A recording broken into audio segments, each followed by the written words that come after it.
Andito na naman kami. Ito yung entrance. Yan, hanggang doon. Tapos na namin. Yan, susunugin na lang namin yan. Kaya tinambakan ng marami yan. Yan. Tapos, pababa na naman tayo, guys. Diba? Ang lawak na ng natabas namin, no? Yan, puro mga gabi. Kaya hindi namin tinabas yung gabi. O, diba? Kaya napakasarap ng hangin. Napaka-fresh ko dito. O, diba? Ang sarap-sarap kaya dito, guys. Kahit ayun o.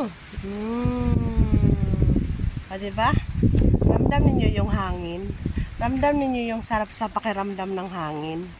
Na sumasayaw yung mga, mga dahon. Dahil sa sobrang saya-saya nila. Oh, ay, ang saya. O, diba? Yung kawayan. O, tingnan nyo. Oh, nagsasayaw yung mga puno, mga dahon.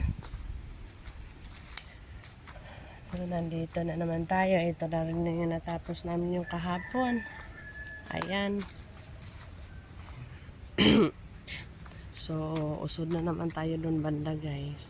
Doon halos tapos na. Kailangan na naman ako nakalimutan ko na naman pala yung tripod ko. Yan ang mga mahirap magtabas pag maraming dragon fruit. Ayan, marami akong ililipat na guyabano. Lilipat ko yan sila ng tanim, guys. Ayan. So, ayan yung mga natapos namin pagtatabas. So, dito na naman tayo, banat-banat na naman tayo dyan sa sukal na iyan. Ayan. Yan naman yung natin tatrabahuin.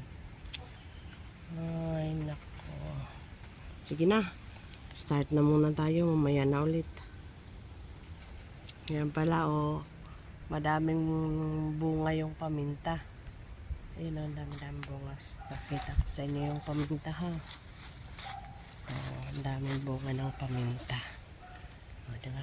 Ito. Yan, ganyan yung bunga ng paminta. Sa mga hindi pa nakakakita, ito yung bunga ng paminta. First time ko din nakakita ng ng paminta na talagang nasa puno. Ayan, napakarami niyang bunga. Pag nahinog yan, di libre na sa paminta.